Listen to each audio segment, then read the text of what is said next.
I want to give all the praises and the honor to YAHAWAH BaHa YAHAWASHI BaHa RAWCHAA QADASH, and double honors to the elder apostles and elder bishops of Great Millstone. Salute and honors to you elders of our elders, brethren, fellow believers. Shalom to the hopefully elect.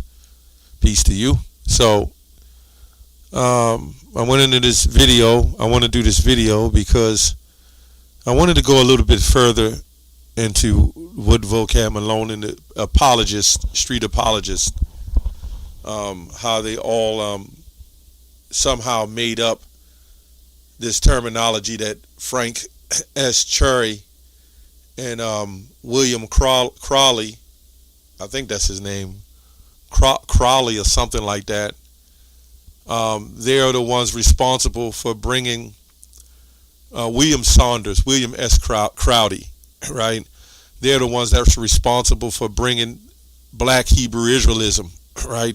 They always got a root of, these things and how they make it up, and it makes it more of a fallacious type deal instead of original understanding or comprehending, or let me say to the original works, belief.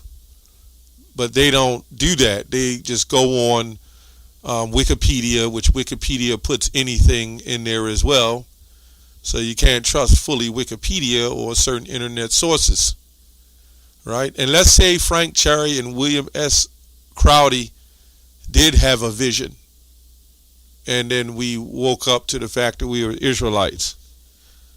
Did not the Lord give men visions? But anyway, we're going to go and dispel this horrible lie, or to say that it goes back before Frank Cherry and William S. Crowdy. So anyway, here's Lord's willing, I'll leave the link in the description box. It's from the Library of Congress, right? In the 1700s, it's called the Printable Timelines, 1760, 1761. And mind you, there was always wars going on, right? America's been at many wars for years, right? But I just want to bring this up. They said that William S. Crowdy and Frank Cherry brought us Hebrew Israelism during the Civil War, when they was actually born in the, I believe, 1870, William Crowdy or Frank Cherry. 1875, Frank Cherry was born. Okay. Now, William Saunders was born a little bit earlier, so you can make the argument that he brought it before, during the time of the Civil War.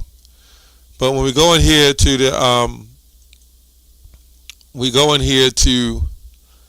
the Library of Congress, this book is titled, let me go back and find this book. Again, Lord's will, I'll leave the link in the description box. See if I can find this book, what is actually titled. So you got to bear with me a second. It's a lot of information. It's titled, what is this called?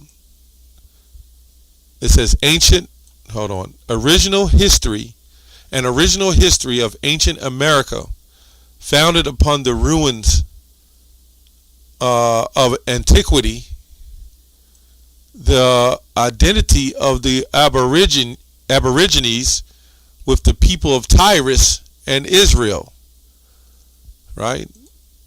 Let's see when this book was published, when it was published, right around the time of 1843, right? 1843.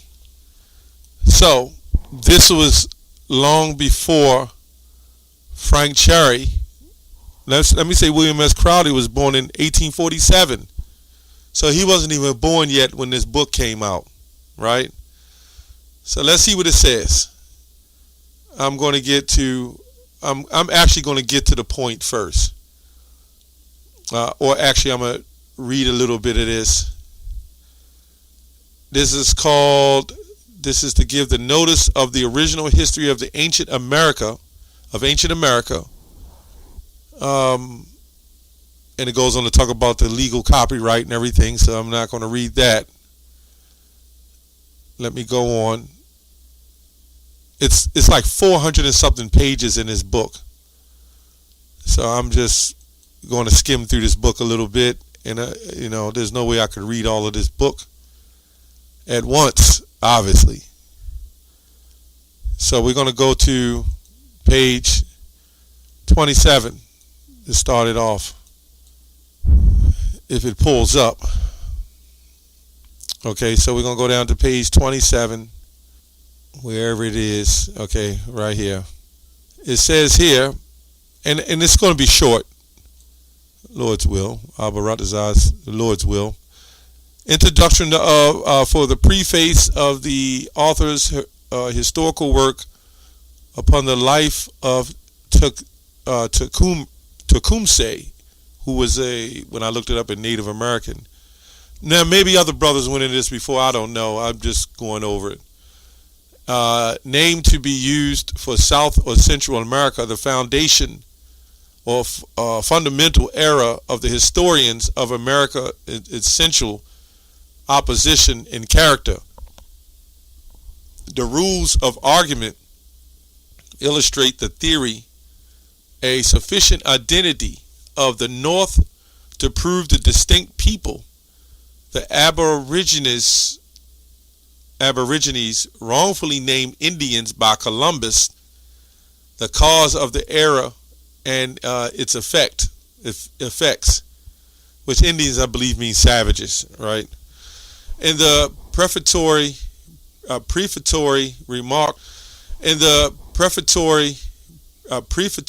remarks to the forthcoming works upon the chieftain Tecumseh, the following language is used, and we avail ourselves of the privilege of extracting from our own storehouses materials from the commented historical campaign. Right? The courteous reader of tracing the fate of Tecumseh. Right? So we're going to go on to the next page. This is where the page gets to the point.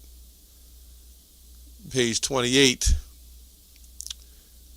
It says to observe the strong analogy between the religious sentiments of the chief of the forest and those of the ancient Hebrews.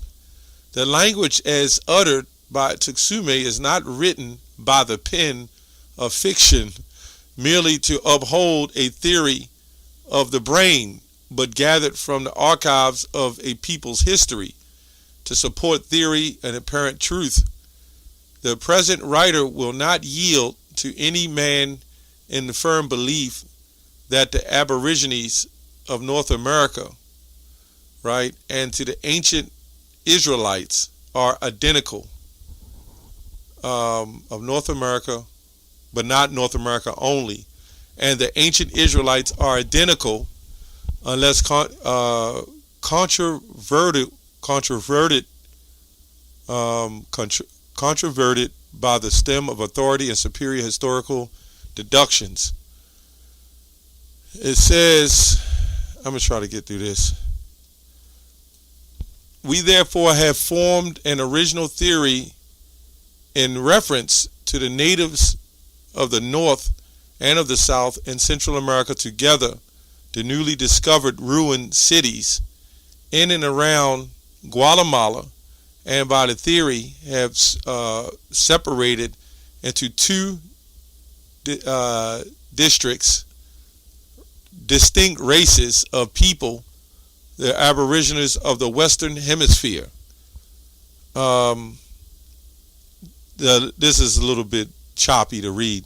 The lately recovered ruins, cities and temples in the Central America, and which of ancient record is to be found, which have shuttered the claim of the acknowledged history to Adams, and unto that claim is again united by the firmly established theory, education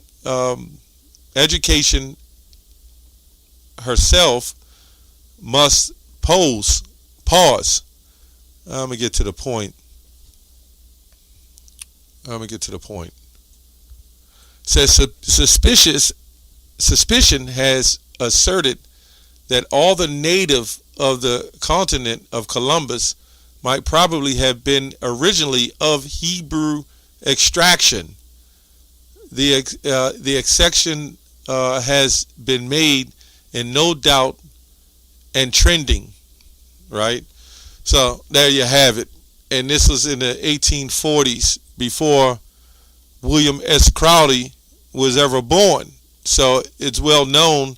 And they also said that if you keep reading, and it's all well known, it's even in movies, that the children of Israel that came on the slave ships were also was considered of the wandering Jews.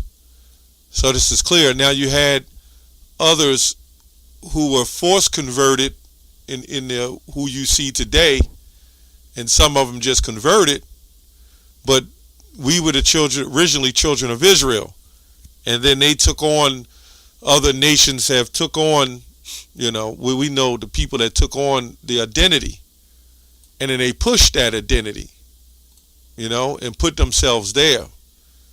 Let's go to 2 Corinthians 10 and 5.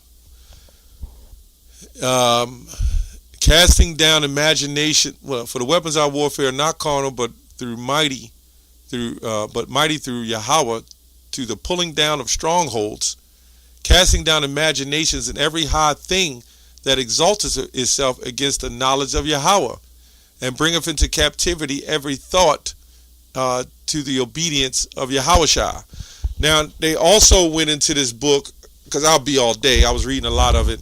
They also went in there is talking about the forced conversion of Christianity, and how through Christianity the Native Americans was forced into converting.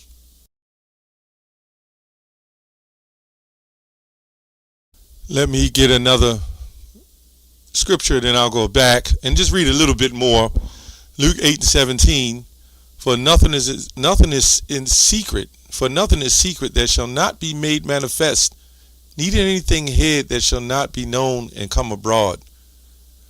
Right?